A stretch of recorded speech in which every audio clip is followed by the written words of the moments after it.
ताजमहल के बंद कमरों का रहस्य।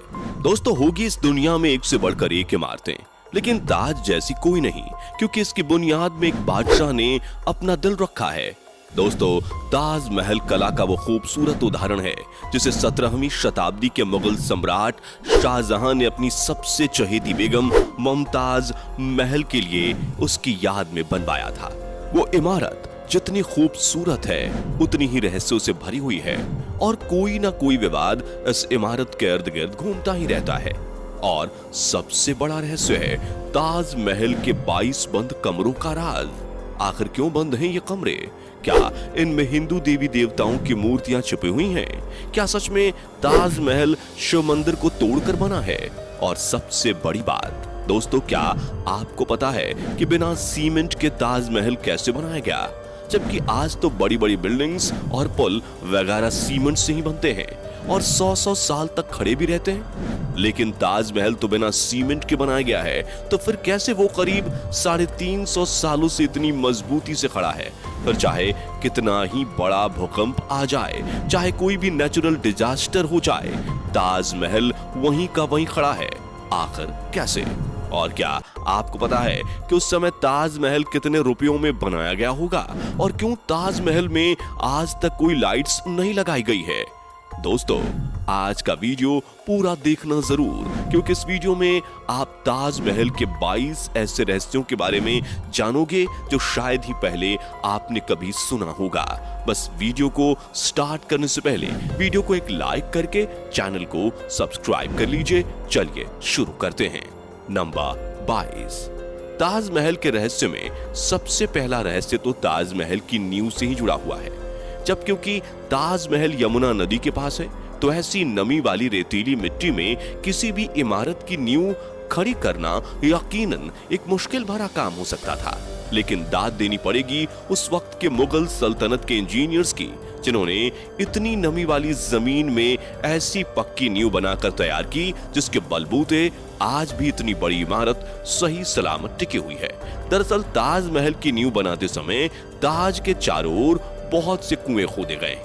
इन कुओं में ईंट पत्थर डालकर इन पर आबनूस और महोगनी की लकड़ियों से ताजमहल की फाउंडेशन बनाई गई। ये कुएं ताज की नींव को मजबूत बनाते हैं। आबनूस और महोगनी की लकड़ियों में एक खासियत होती है कि इन्हें जितनी नमी मिलती रहेगी ये उतनी ही फौलादी और मजबूत रहेंगी।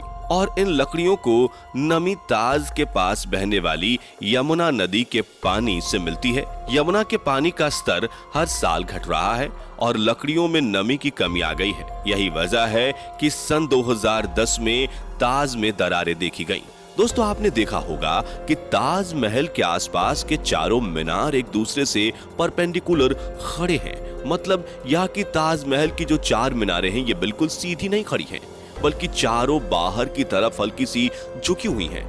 और इन्हें ऐसा ही बनाया गया था ताकि भूकंप जैसी आपदा आने पर अगर ये गिरे भी तो बाहर की तरफ गिरे। दरअसल ऐसा इसलिए किया गया है कि अगर कभी जोर का भूकंप आता भी है तो वह चारों मीनार ताजमहल से दूर जाकर गिर जाएं और इस तरह भूकंप के झटके ताजमहल तक पहुंचने से पहले ही इन मीनारों में ऑब्जॉर्ब हो जाएं और ताजमहल को कोई नुकसान ना पहुंचे।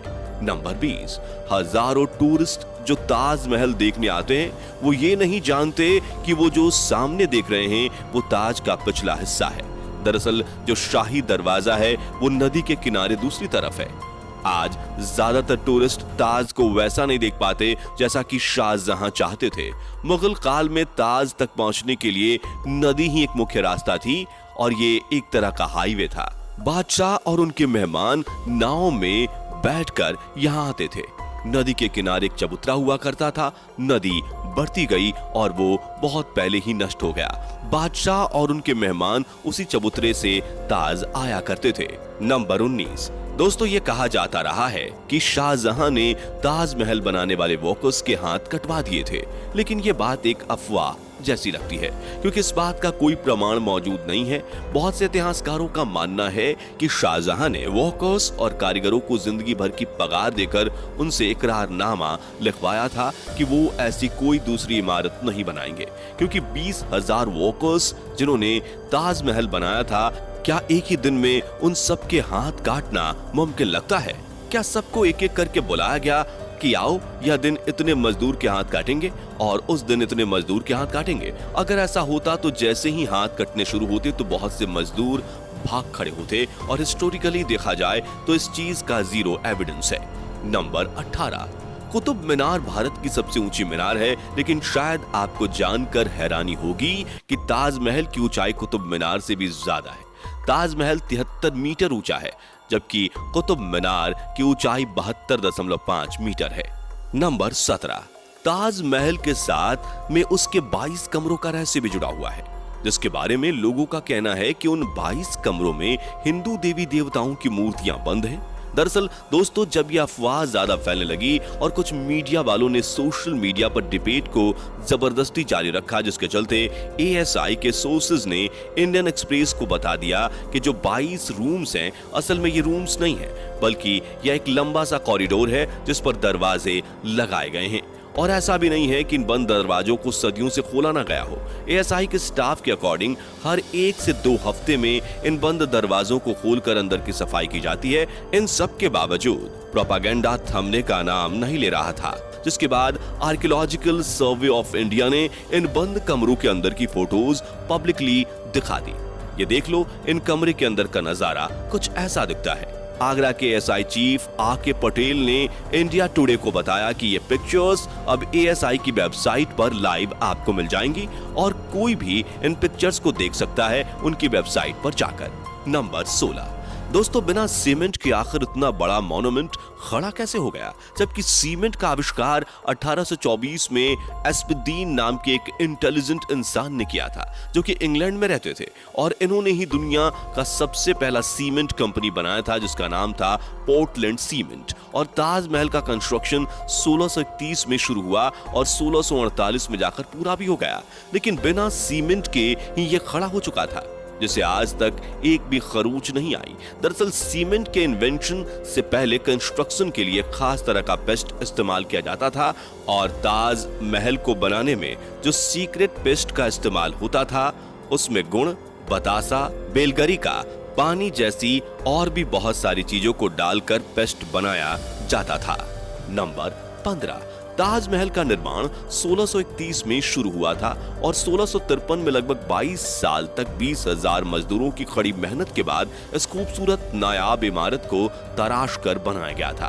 ताजमहल के निर्माण के लिए हर चीज को हीरे की तरह परख कर चुना गया था।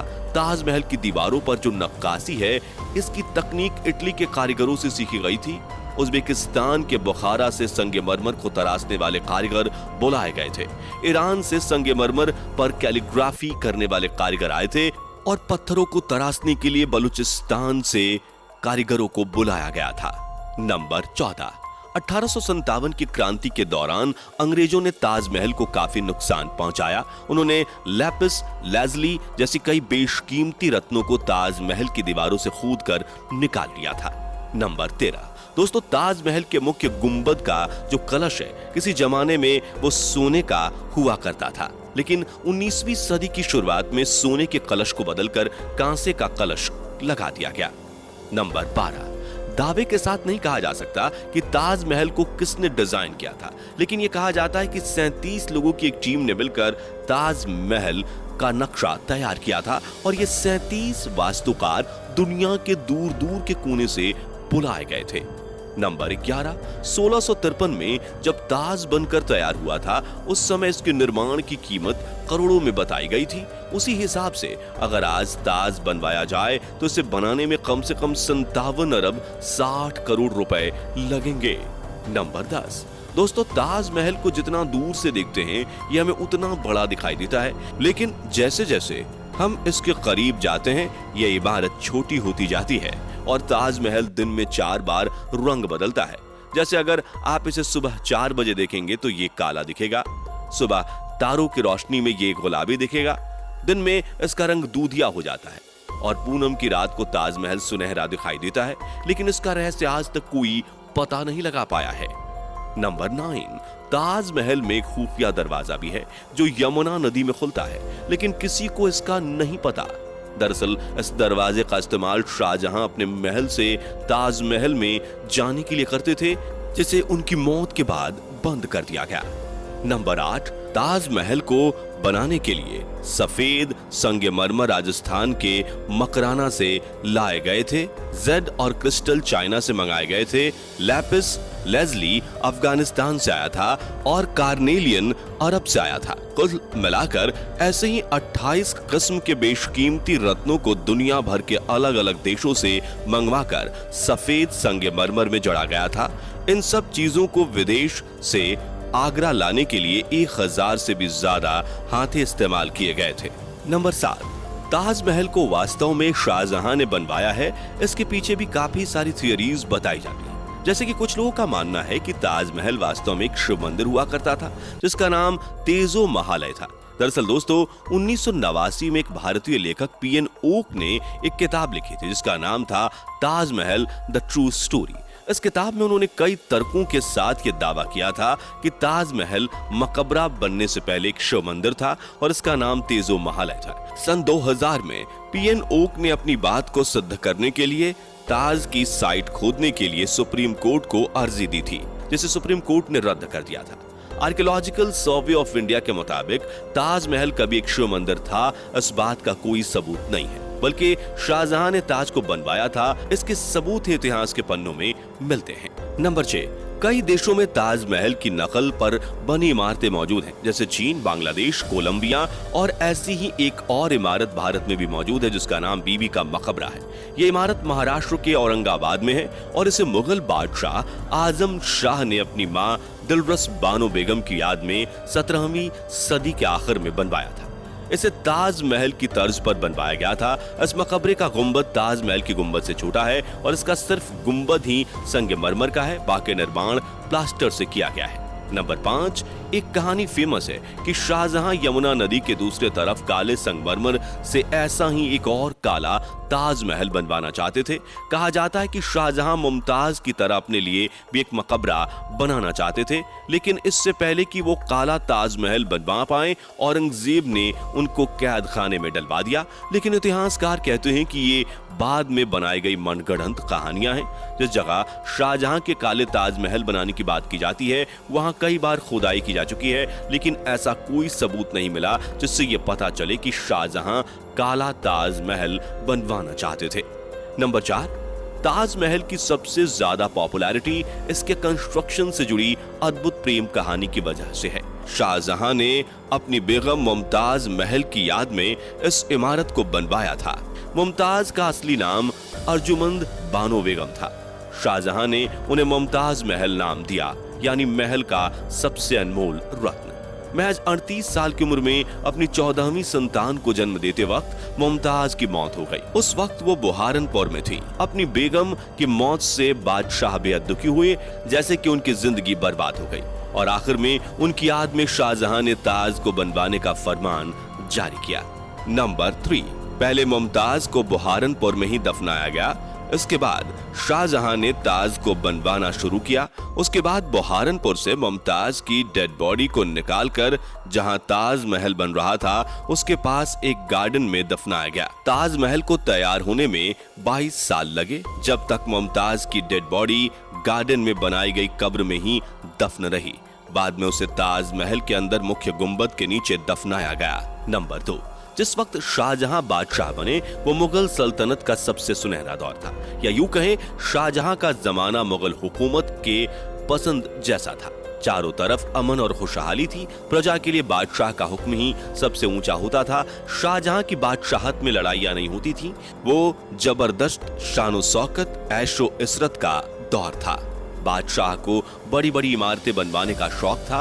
उन्होंने मुगल वास्तुकला के साथ भारत के प्राचीन इतिहास को मिला दिया था। नंबर 1, शाहजहां जानते थे कि ये दौलत, ये ताकत, ये शानो शौकत एक दिन सब खत्म हो जाएगा।